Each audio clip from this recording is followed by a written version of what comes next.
Hey guys, welcome back to another mini vlog. So ఈరోజు vlog వచ్చేసి మా చెల్లి బర్త్డే సందర్భంగా సెలబ్రేషన్ చేసుకుంటున్నాం అనమాట. అంటే పార్టీ చేసుకుంటున్నాం.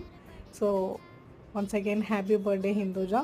సో పెళ్ళైన తర్వాత మా హస్బెండ్ నేను ఇలా సెలబ్రేట్ చేసుకుంటున్నాం అనమాట మా చెల్లి బర్త్డే.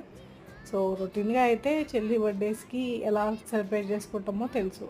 సో పెళ్ళైన తర్వాత ఎలా సెలబ్రేట్ చేసుకుంటున్నామో అనేది కొంచెం కొత్తగా అనిపించింది అనమాట.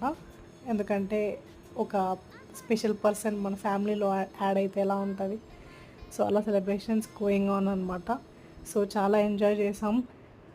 మంచిగా కేక్ తిని కూల్ డ్రింక్స్ మంచిగా ఎంజాయ్ చేసాం అనమాట. సో ఇంక మరెన్నో బర్త్డేస్ జరుపుకోవాలని మనస్ఫూర్తిగా కోరుకుంటున్నా. Once again happy birthday Hinduja. So అయిపోయిన తర్వాత మా హస్బెండ్ నా కోసం చాక్లెట్ కొనిచ్చారనమాట. So see you guys, bye.